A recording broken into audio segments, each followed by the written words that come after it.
It was taken for granted that there'd be a job for you when you left school.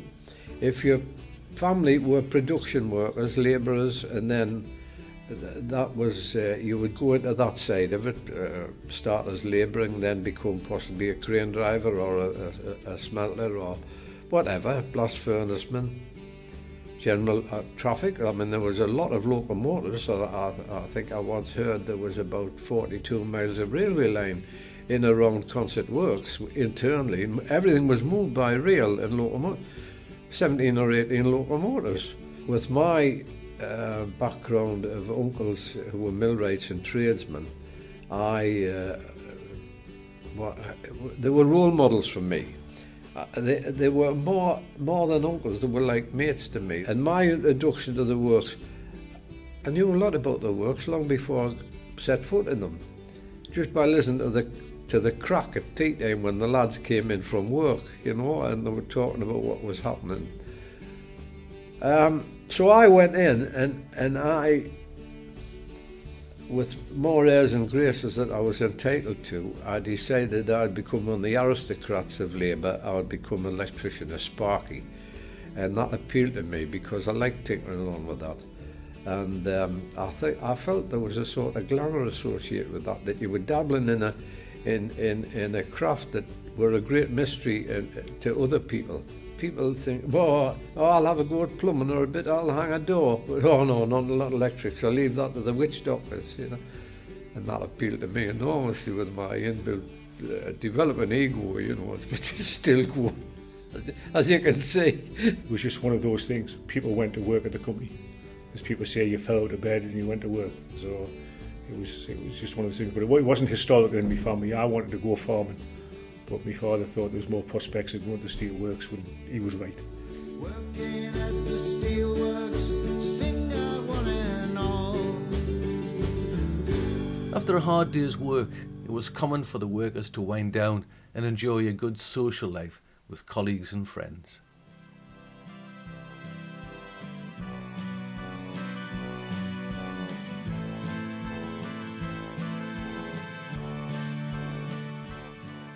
I mean, you know, coming home off 2 to 10, everybody socialised for half an hour. I mean, there's no early opening then. Maybe it's had an hour in the pub. The social clubs. I mean, it was once said there was approximately 43 pubs in a square mile around Consett. If you wanted to have a drink in each pub, you would never do it. Well, you might get some people who might do it. The local slushers, maybe. In the 60s, 70s, you went into a pub, you always knew a group of people that was in. I mean, the working men's clubs were full, and there was times that if you'd been playing football on a Saturday afternoon, your girlfriend or wives had to go there and keep the seats while you got home and got changed, because if you didn't go in by 6 o'clock, 6:30, you couldn't get a seat. The nightclubs had all good acts on. I mean, in the 60s, I mean, real good acts. The up and coming, you know, Freddie Starr, Freddie and the Dreamers. All those were on in Consett in Bottos on a Friday, Saturday, Sunday nights. And again, they were full. You had to be a member to get in. They didn't just let you in. Every department had its own social club. They used to have the annual dinner dance. They used to have interdepartmental football matches, darts, dominoes. And it was a lot of people used to get invited to other departments' dinner dances. And they used to go around. They used to happen most of the time around Christmas. But the social life was very, very good within the Steelworks. There used to be trophies to be won, a lot of rivalry, especially fitting shops against the pattern shops or the engine sheds against the Hounsgill plate mill. And it did get some fractures in some parts where the people accused of the ones of cheating, and you were poaching footballers from another department to play for your team. But the banter was very, very good. Concepts made of steel, made of steel. The steelworks were visually spectacular, and the town was renowned for images of its tall cooling towers and other large plant looming over rows of terraced houses that housed the steelworkers, their families and friends. At its peak in the 1950s, the Consett Steelworks employed over 10,000 workers. Consett became one of the most prominent steel-making towns in Europe, and the name Consett became synonymous with iron and steel making the steel for Blackpool Tower and Britain's most famous nuclear submarines.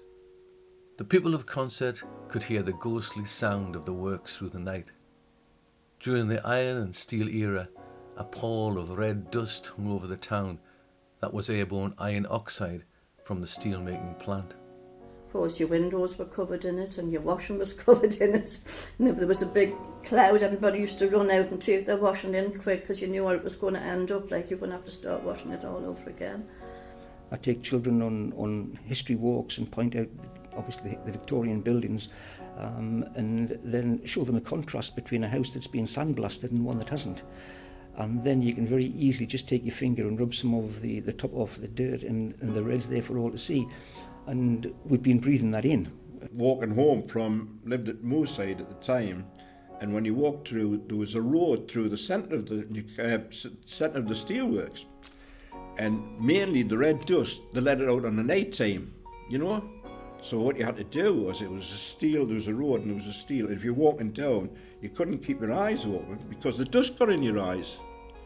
So what you had to do was, you had to tap the steel fence, keep your eyes closed and tap the steel fence until you got past it, and then you could go down. Good times, yeah. So Consett Steelworks was eventually nationalised to become part of British Steel Corporation. Although there were intense competition in the 70s from British competitors and from abroad, Consett Steelworks remained relatively successful. However, as the rolling mills were closed in the 70s despite local opposition, there were more rumours and heated discussions over the future of the plant. So the atmosphere, I didn't think it was particularly bad, personally. To be honest, I don't think there was any imminent feeling of, this is the closure. Because they'd been talking about it since I was a kid, since I'd started there. They'd always been saying it, And people always say if they talk about it long enough, it eventually will come, I was working at the blast furnace as I was promoted to charge hand instrument mechanic. And when the closures were going, and it wasn't just in Consett, there were plants closing down at Hartlepool, down at Middlesbrough. But when they actually closed Helmsgill plate mill down, that was more or less the start of the rot, and I started to look for new employment. I left in round about the November 1979, and I was successful and got another job, and I went to British Gas. I felt more relieved that at least I had a future, and if the closure was going ahead, there was going to be a lot of people struggling to get jobs, and I didn't want to be in that sort of situation, and that's the reason I left sooner. Even when the Consett were building the billet mill, late 1950s, people were saying, why are they doing that? The place will close before long. And there was a great government-sponsored review of the industrial capabilities of Britain at that time, called the Benson Report. And it virtually condemned Consett. The closure of Consett was always on the cards because of geographical location.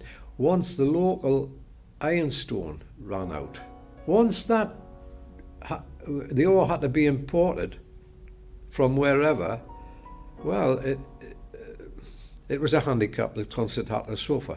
It didn't matter when the global economy was expanding and booming post-war, didn't matter. But it started to matter when globalisation started to take on, and Consett was faced with competition from emerging nations.